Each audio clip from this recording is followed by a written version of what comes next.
جی، یہ عبداللہ عمر دورانی ہیں، ڈاکٹر عمر خطاب صاحب کے بیٹے ہیں۔ ڈاکٹر صاحب اچھے انسان تھے، مجاہدانہ صفات تھی ان کے اندر۔ اور یہ عبداللہ عمر دورانی جواب دے رہے ہیں، یہ روح کے بارے میں کچھ سوال ان سے کیے گئے یا عذاب قبر، تو بہت ہی اچھے انداز میں انہوں نے جواب دیا ہے۔ لیکن جب اپنے ایمان اور عقیدے کی بات ان کی آتی ہے، جو ان کے اندر مسئلہ اٹھا تھا سجدہ تعظیمی کا، تو اس وقت یہ بہت ہی گلے پھاڑ پھاڑ کر سارے معجزات کو پہلے پیش کرتے ہیں کہ دیکھو ابراہیم علیہ السلام کو آگ میں ڈالا گیا، وہ آگ نے نہیں جلایا۔ عیسیٰ علیہ السلام بن باپ پیدا ہوئے، اور موسیٰ علیہ السلام کے دور میں ایک مردہ زندہ ہو گیا، عیسیٰ علیہ السلام کے دور میں مردہ زندہ ہو گیا۔ وہ سارے معجزات بیان کر کے کہتے ہیں کہ اسی طرح خاندان یعقوب علیہ السلام نے یوسف علیہ السلام کو سجدہ کر دیا۔ تو یہ بھی ایک خاص واقعہ ہے۔ تو ان کو سمجھایا گیا کہ دیکھو آج یہ جو آپ باتیں کر رہے ہیں، یا آپ کے باپ باتیں کرتے رہے ہیں، یا محمد حنیف صاحب جو باتیں کر رہے ہیں، یہ تو سارے ڈاکٹر عثمانی رحمۃ اللہ علیہ کے لٹریچر کی وجہ سے، ان کی دعوت کی وجہ سے، جو انہوں نے توحید کی دعوت اٹھائی ہے، تو اس کی وجہ سے آپ سب کو ہمیں یہ ایمان کی حمایت میں بولنا پڑا ہے، اور بولنا اللہ نے سکھایا ہے۔ تو اب جب ڈاکٹر عثمانی رحمۃ اللہ علیہ کہتے ہیں کہ یہ سجدہ اللہ کو ہوا ہے، شکر گزاری کا سجدہ ہے، اور جو یوسف علیہ السلام کو سجدہ مانے اس کا عقیدہ خراب ہے، وہ اس کے ایمان کے اندر خرابی ہے، اس وجہ سے وہ اس طرح تفسیر کرتا ہے، تو اس کے کان کے اوپر جوں تک نہیں رینگی ہے۔ اور محمد حنیف بھی 7-8 سال تک ان کو سمجھاتے رہے، وہ اسی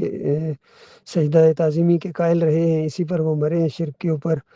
اور اصل میں جو حسد اور ایک بغض اور بغی بینہم جو اللہ تعالیٰ نے بتایا قرآن کے اندر، یا دنیاوی مفادات جو ہوتے ہیں، اس کے اندر یہ سارے رگڑے گئے ہیں، تو وہاں آ کے یہ بالکل ہیرو سے زیرو بن جاتے ہیں۔ دوسرے معاملات میں اتنے اچھے جواب دیتے ہیں، محمد گل صاحب اچھے جواب دیا کرتے تھے، محمد حنیف اچھے جواب دیا کرتے تھے، خود عبداللہ عمر دورانی اچھے جواب دیتے ہیں، لیکن جب سجدہ تعظیمی کا معاملہ آتا ہے، ان کے اپنے شرک کا معاملہ آتا ہے، تو اس وقت بالکل یہ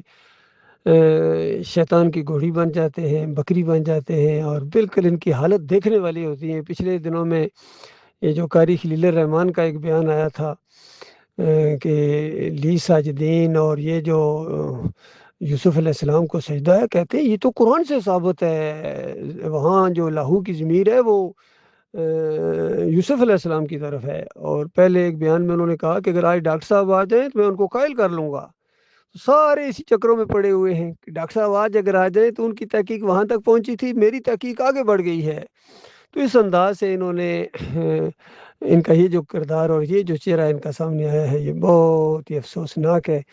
کاش ان کے عقیدے کے اندر خرابی نہ آتی، تو پھر یہ ہیرے تھے، پھر یہ ہیرو تھے، لیکن اس عقیدے میں خرابی کی وجہ سے انسان زیرو پر چلا جاتا ہے۔ اللہ تعالیٰ نے بتایا کہ تم کیا چیز ہو، یہ میرے انبیاء ہیں، اگر یہ بھی شرک کرے وَلَوْ أَشْرَكُوا لَحَبِطَ عَنْهُمْ مَا كَانُوا يَعْمَلُونَ، اگر یہ بھی شرک کرتے تو کوئی خوبی ان کی کام نہ آتی، سارے ان کے اعمال برباد کر دیے جاتے۔ سورہ زمر میں فرمایا لَئِنْ أَشْرَكْتَ لَيَحْبَطَنَّ عَمَلُكَ، سن لیجیے، آپ آخری نبی ہیں، ہر نبی کو یہ بات کہی گئی ہے کہ اگر تو نے بھی شرک کیا تیرا عمل ضائع ہو جائے گا۔ تو اس طرح ان کے عمل برباد ہوئے ہیں، جو مر گئے ہیں وہ تو گئے، محمد حنیف یا ان کے جتنے لوگ تھے شرک پر مرے ہیں۔ اور خاص کر انہوں نے عمر بن لئی الخزائی کا نام لیا عبداللہ عمر دورانی نے، تو یہ بھول گئے ہیں کہ ڈاکٹر صاحب عمر بن لئی الخزائی کا نام لیا کرتے تھے امت ابراہیم کے اندر شرک لانے کی وجہ سے، اور پھر امت محمد صلی اللہ علیہ وسلم کے اندر شرک لایا عہد روح کی وجہ سے احمد بن حنبل نے، اور پھر اس مومنوں کی جماعت کے اندر جو ڈاکٹر عثمانی رحمۃ اللہ علیہ کے ذریعے اٹھائی گئی تھی، اس کے اندر شرک لایا محمد حنیف بن عبد الطیف نے۔ تو یہ تینوں ایک لائنوں میں کھڑے ہو گئے، عمر بن لئی الخزائی، اور یہ احمد ابن حنبل، اور امام محمد حنیف ایک لائن میں کھڑے ہو گئے، کیونکہ انہوں نے مومنوں کی جماعت کے اندر شرک لایا ہے۔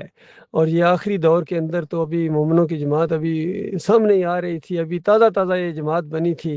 کہ اس کے اندر اس محمد حنیف نے شرک کا ایسا انجیکشن دیا، ان سارے نامردوں نے اسی کا ساتھ دیا، کسی کے دل میں اللہ کا کوئی وقار نہیں جاگا ہے، اللہ کی عزت نہیں جاگی، اور ذرا ان کو ہوش نہیں آیا کہ اس سے پہلے صحیح تفسیر موجود تھی۔ امام راضی یہی لائے ہیں، امام بخاری رحمۃ اللہ علیہ اسی انداز سے لائے ہیں، جس کو یہ خواب کی تعبیر کہتے ہیں۔ امام بخاری اس سجدے کو خواب کا حصہ ہی نہیں، تعبیر کا حصہ ہی نہیں مانتے ہیں، وہ لائے نہیں ہیں اس کو۔ وہ جانتے تھے کہ اگر میں یہاں لے آیا تو یہ سجدے کا رخ ادھر پھیر دیں گے، تو اللہ کے اس بندے نے اس طرح وہ لائے ہیں خوابوں کی جو تعبیر کا باب باندھا انہوں نے، اور وہ 6 نمبر آیت لائے ہیں جو یعقوب علیہ السلام کا قول ہے، اور پھر 100 نمبر آیت وہاں سے شروع کیا جو یوسف علیہ السلام کا قول ہے، بالکل ملتے ہیں۔ تو یہ معاملہ ہوا ہے ان کے ساتھ، افسوسناک واقعہ ہے یقین کیجئے اس صدی کا، کہ مومنوں کی جماعت کو انہوں نے شرک کے اندر بدلی کر دیا۔ اور خاص کر یہ عبداللہ عمر دورانی جو خالص دنیا کی طرف جھکا ہے، ایک عمارت کے چھوٹی سی عمارت کے لیے چند دنوں کا یہ معاملہ ہے، اس نے ہمیشہ کی جنت کو داؤ پر لگا دیا،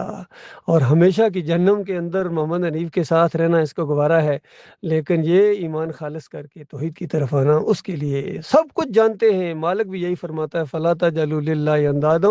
وَأَنْتُمْ تَعْلَمُونَ، دیکھنا اللہ کے ساتھ شرک نہ کرو، اور تم جانتے ہو توحید اصل ہے۔ اور توحید کی آواز اٹھی تھی گلیوں میں، بازاروں میں، بسوں میں، کیا یہ نہیں جانتے ہیں؟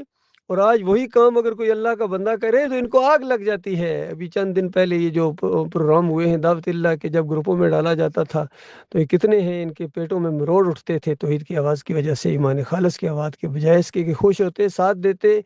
حوصلہ افزائی کرتے، دعائیں دیتے۔ ان بدبختوں کے حصے میں یہ آیا ہے ایمان خالص کی بجائے شرک انہوں نے پیش کیا ہے۔ تو یہ ہوا ہے بہت بڑا واقعہ بھائی، اللہ تعالیٰ ان کے شر سے اپنی پناہ میں رکھے، اور مخلص اور باصلاحیت لوگوں کو مالک آگے لائے گا، جن کے دلوں میں اللہ کا وقار ہوگا، وہ اللہ سے محبت کرتے ہوں گے، مالک ان سے محبت کرے گا، اور اللہ کے راستے میں وہ جہاد کریں گے، اور کسی لان تان کی کسی کی پرواہ نہیں کریں گے، اپنے مالک کے راستے میں جم جانے والے ایسے جوان مرد، ان کو مالک جوان مرد کہتا ہے۔ یہ ہے صحیح معنوں میں جوان مرد، اللہ کے راستے میں جہاد کرنے والے، اپنی جان اور مال لگانے والے۔